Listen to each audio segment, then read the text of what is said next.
आओ मुसलमानों, तुम मुझे नहीं तो खुद नेता बन जाओ। मैं तुम्हारे साथ ठहरने के लिए तैयार हूं। आपसे हाथ जोड़कर अपील कर रहा हूं कि तुमने 60 साल कांग्रेस का, आरएलडी का, समाजवादी का, बीएसपी का साथ दिया। एक मर्तबा अपनी क़यादत को बनाओ, अपनी पार्टी को मजबूत करो, अपनी नेता को बनाओ जो तुम्हारे इशारे पर उठेगा, जिसकी दिलों में तुम्हारी मोहब्बत होगी, जिसकी जबान पर सपा, बीएसपी, कांग्रेस का डर नहीं होगा। इस देश में उसकी जबान पर तुम्हारे इंसाफ के मुतालबे रहेंगे। बहुत ज्यादा जरूरी है। तब होगा जब आप अपने ओर से मजलिस के उम्मीदवारों को कामयाब करेंगे।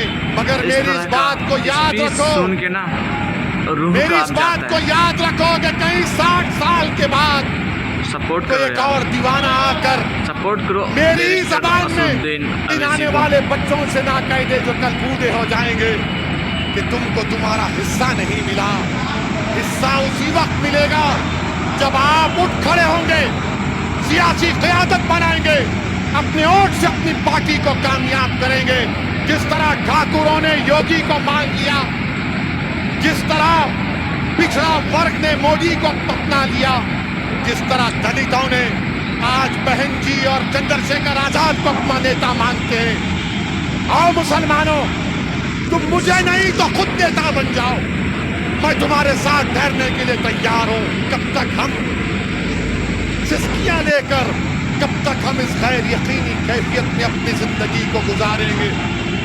भारत की जमहूरियत, अंबेडकर का बना हुआ संविधान हमको इस बात की इजाजत देता है कि हम सियासत में अपने नेता को अपनी हिस्सेदारी की बात करें, हिस्सेदारी के हिस्सा लें और अपनी क़यादत को, सियासी लीडरशिप को बनाएं। इससे भारत मजबूत होगा, इससे भारत का संविधान मजबूत होगा। यही चंद गुजारिशात मैं आप तक कहने के लिए आया हूँ। इस देश में करूंगा इन जैसा आदमियों का हमारा बहुत ज्यादा जरूरी है यार। अल्लाह आपको सलामत रखे। बहुत ज्यादा जरूरी है। अगर आप नहीं देना चाहते तो अल्लाह तब भी आपको सलामत रखे। मगर मेरी इस बात को याद रखो, रूह का आप जाते मेरी इस बात को याद रखो कि कहीं 60 साल के बाद सपोर्ट करो यार, कोई एक और दीवाना आकर सपोर्ट करो मेरी जबान में इन आने वाले बच्चों से ना कह दे जो कल बूढ़े हो जाएंगे कि तुमको तुम्हारा हिस्सा नहीं मिला।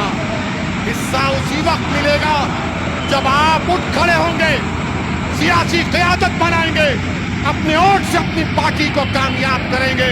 हम इन जालिमों के सामने अपनी बेबसी का इजहार नहीं करते, हम रब्बे कायनात के सामने अपनी बेबसी का इजहार करते हैं, क्योंकि वो गफूर रहीम है, वो सत्तार है, वो गफ्फार है, वो लतीफ है और अल्लाह हमको कामयाब और कामरान करेगा। मेरे बस में इतना है, शौकत के बस में इतना है, महताब और हमारे अंबेडकर साहब की ताकत में बस इतना है कि हम आपके पास जाकर अपनी बात को पूरी इखलास के साथ रख रहे हैं। दिलों में मोहब्बत डालने वाले का काम तो अल्लाह का है, दिलों को मोड़ने का काम तो अल्लाह का है। मैं तो बार बार कह रहा हूं कि अपने दिल पर हाथ रखकर मैंने आज आधे घंटे 40 मिनट में जो कुछ कहा, सोचो आप। अपने घर को जाओ, रात के अंधेरे में अगर तुम उठते हो तो सोचो इस बात को, कब तक हम सिस्कियां लेकर, कब तक हम इस गैर यकीनी कैफियत में अपनी जिंदगी को गुजारेंगे? इल्जाम तो भारत के मुसलमानों के मुकद्दर का हिस्सा बन चुका है। अब हम इल्जामात की फिक्र नहीं करेंगे। मैं इस जनता के दरमियान में जाकर अपनी दिल की बात करूंगा और इनके दिल को जीतूंगा और इनसे वोट का मुतालबा करूंगा। हम पर इल्जाम, अरे हमारे पे कुछ इल्जाम लगा, हमारी तारीख गवाह है, हमारी नबी की सीरत की किताबें पुकार पुकार कर कह रही हैं कि जिस पर इल्जाम लगता है अल्लाह उसको कामयाब करता और करेगा इंशाअल्लाह ताला। इल्जाम है, कोई बात नहीं है, ये इल्जाम सिर्फ हम पर लगता है। ये 60 साल से हम पर इल्जाम लग रहा है, कभी आतंकवाद का, कभी फिरका परस्ती का, कभी पुलिस को मारने का, तो कभी किसी और इल्जाम का। मेरे गयूर नौजवानों, मेरे इज्जतदार कौमर मिल्लत के बुजुर्गों, उलमाए दीन से मैं आपसे गुजारिश कर रहा हूं कि इन ख्वाबों को पूरा उसी वक्त किया जा सकता है जब हम अपनी पार्टी के सियासी नुमाइंदों को कामयाब करेंगे। कोई उठकर बोलेगा ओवैसी मुसलमान अगर जीतेगा तो क्या सांप्रदायिकता को फायदा नहीं पहुंचेगा? मैं कहूंगा कि फिरका परस्ती खत्म होगी, फिरका परस्ती खत्म होगी अगर मुसलमानों के नुमाइंदे कामयाब होंगे। कोई पूछेगा कैसे? तो दैनिक भास्कर अखबार उठाकर देख लो आप।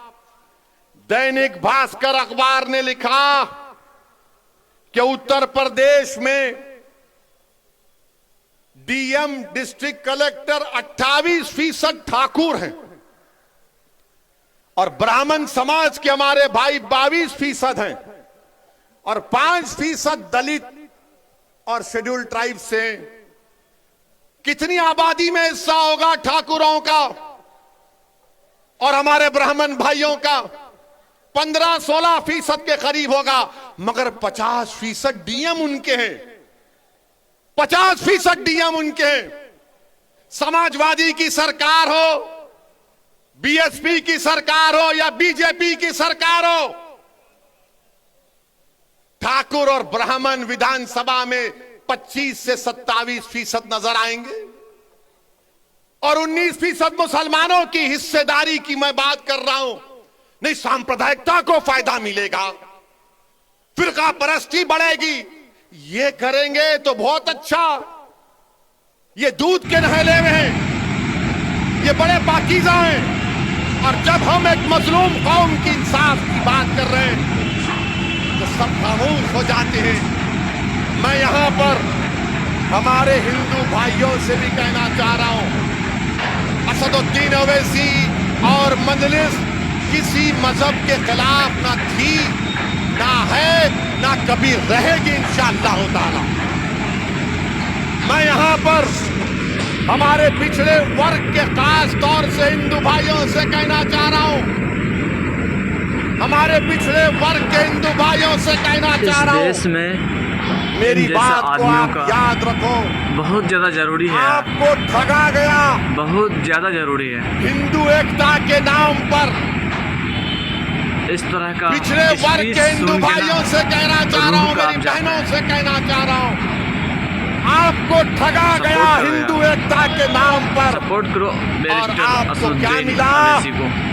ठाकुरवाद आपको मिला, आपको ठाकुरवाद मिला।